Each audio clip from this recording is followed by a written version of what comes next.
श्री राधे राधे, हरे कृष्णा। हम सब साधक श्रुतकीर्ति का जीवन चरित्र श्रवण कर रहे हैं। गतांग से आगे कई प्रहर बीत चुके थे, किंतु अभी भी उसके मन में भरत के बोल गूंज रहे थे। एक तरफ गहरी धुंध और दूसरी ओर परिवार और संस्कारों पर दृढ़ विश्वास। यही साझा करने वह दैनंदिनी लेकर लिखने बैठी।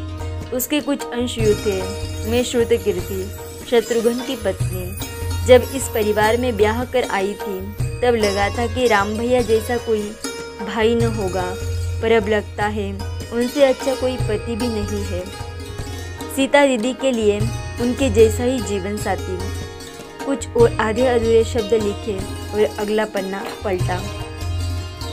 शत्रुघ्न मुझसे रोज झुंझला कर कहते हैं कि न मंथरा माता कैकेयी को उकसाती, न यह परिवार बिखरता। जो हुआ वह मंथरा का दोष है। कभी कभी लगता है मंथरा को सजा दी जाए, कभी लगता है वध कर दूं उस विशैली का। उन्हें ऐसे व्याकुल देख मैं भय से कांप जाती हूँ कि वे सचमुच मंथरा को मृत्युदंड न दे बैठे। अगले दिन उसने भरत से मन की व्यथा कही। भरत ने आश्वासन दिया कि वह शत्रुघ्न से इस विषय पर बात करेंगे। दोनों भाइयों की भेंट हुई और शत्रुघ्न ने स्वीकारा कि यही सब मन में चलता रहता है।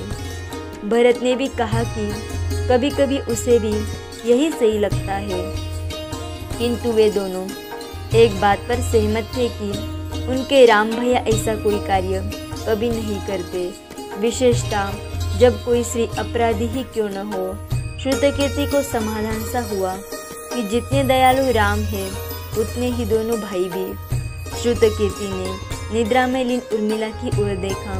उर्मिला ने तो लक्ष्मण से वनवास में साथ जाने के लिए भी निवेदन किया था, किंतु लक्ष्मण ने यह कहकर उसे न आने दिया कि उसे वृद्ध माता पिता की लाठी बनना होगा। अपनी बहन की मनोदशा देख श्रुतकीर्ति दुखी होती। वही उर्मिला जो निस्वार्थ भाव से पति के विरह में तपती रही। सुप्तावस्था में भी वह त्याग, मानवता, धैर्य की मूर्ति जान पड़ती थी। श्रुतकीर्ति लक्ष्मण से रुष्ट थी। वन को जाने से पहले लक्ष्मण ने तो उसकी तुलना एक बार कैकेयी से भी कर डाली। महल में मायूसी थी। ऐसे समय भी उर्मिला सज धज कर सामने आई थी। इस बात ने लक्ष्मण को गुस्से से लाल कर दिया था। दरअसल उर्मिला चाहती थी कि लक्ष्मण का पूरा ध्यान उनके कर्तव्य पर केंद्रित हो और इसीलिए वह उनको अपने मोहबंधन से मुक्त कर देती है। श्रुतकीर्ति इस घटना को कभी भुला न सकी। लक्ष्मण का उर्मिला के प्रति दुर्व्यवहार, फिर भी उर्मिला का पतिव्रत होना उसके आकलन से परे था। उर्मिला नई नवेली दुल्हन थी और यह समय पति के विरह में उसे बिताना पड़ रहा था। उसने लक्ष्मण को वचन दिया था कि वह एक भी आंसू नहीं बहाएगी। अपनी बहन की यह दशा देख श्रुतकीर्ति का मन चिंतित रहता था। उसने माता सुमित्रा के गले लगकर रोते हुए लक्ष्मण के प्रति गुस्सा व्यक्त किया।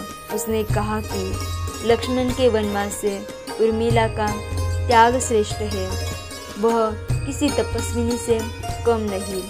सुमित्रा ने उसे कहा कि उर्मिला का त्याग व्यर्थ नहीं जाएगा और आने वाले हर युग में उसे सम्मान सहित याद रखा जाएगा। आगे का चरित्र हम कल श्रवण करेंगे। तब तक के लिए राधे राधे, हरे कृष्ण।